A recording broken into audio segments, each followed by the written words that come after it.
থেকে ভরপুর হয়ে যাবে জমিন, কৃষক সকল ধান কাটা বাদ দিয়ে চলে যাবে বাড়ি। আমরাও একটা খুঁজতেছি আস্তানা, যে জায়গায় বৃষ্টি না ভাই।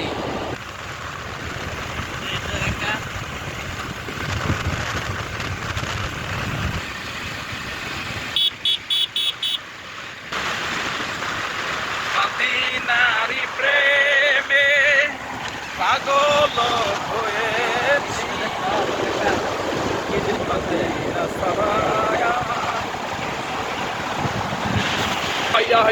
সুবহানাকা ইন্নী কুনতু মিনাল যালিমিন। লা ইলাহা ইল্লা আনতা সুবহানাকা ইন্নী কুনতু মিনাল যালিমিন। আর কিছুক্ষণের মধ্যে কিন্তু আমরা পৌঁছে যাব যমুনা ব্রিজে। আর কিছুক্ষণের মধ্যে পৌঁছে যাব।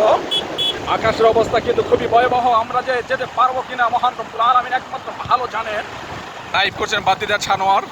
আমরা কজন নবীনটাই বুঝান বেঝাই, বড় সমাজের মহান প্রভু দেখা যদি পাই, আমরা দেখা যদি পাই আমায়।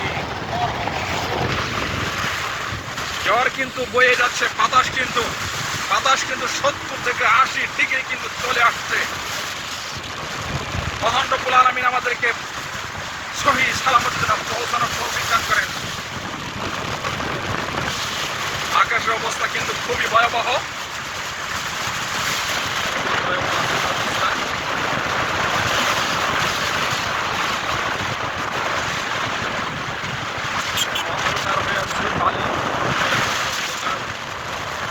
আমাদের মোটরসাইকেল গুলো দাঁড়িয়েছে, জল কিন্তু পড়ে গেছে, বিশাল প্রচুর কিন্তু জল কিন্তু পড়ে গেছে। ধীরে গতিতে লাগছে, ধীরে গতিতে যাও। বাতাস কিন্তু আমাদের মোটরসাইকেল কিন্তু একেবারে ফেলে দেওয়ার অবস্থা মতো দেখতে পাচ্ছেন। বাতাস কি পরিমাণ বাতাসের মধ্যে কিন্তু আমরা ছুটে চলছি। হ্যাঁ, পুকুর এখানে রয়েছে, মোটরসাইকেল কিন্তু আমরা আগাতে পারছি না, এমন বাতাসের কারণে কিন্তু আমরা মোটরসাইকেলটা সামনে অগ্রসর হতে পারছি না। দেখতে পাচ্ছেন সামনে কিভাবে খালিতে ঘুরে রাস্তা থেকে উত্তর থেকে দক্ষিণ প্রান্তে চলে যাচ্ছে মোটরসাইকেল। গতি কিন্তু আমাদের একেবারে বিষ ছুরছি অবস্থাতে, একেবারে দুর্বল ভাবে আমাদের দেখছে যে কিভাবে কষ্ট করতে যাচ্ছে তারা।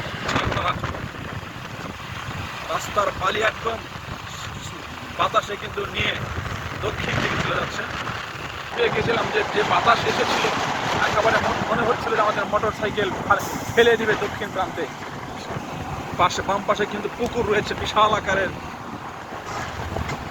আল্লাহু আকবার, আল্লাহু আকবার। লা ইলাহা ইল্লা আনতা সুবহানাকা ইন্নী কুনতু মিনাজ যালিমিন। লা ইলাহা ইল্লা আনতা সুবহানাকা ইন্নী কুনতু মিনাজ যালিমিন। লা ইলাহা ইল্লা আনতা সুবহানাকা ইন্নী কুনতু মিনাজ যালিমিন। যেতে পারলাম না, আমরা কিন্তু একেবারে বসেই পড়লাম। আল্লাহ আমাদেরকে সহি সালামতে যেহেতু এখানে আমাদেরকে এনেছে, শুকরিয়া। কেমন লাগলো বাতাসে? আমরা তো ভেবেছিলাম আমরা পুকুরে পড়ে গেছি।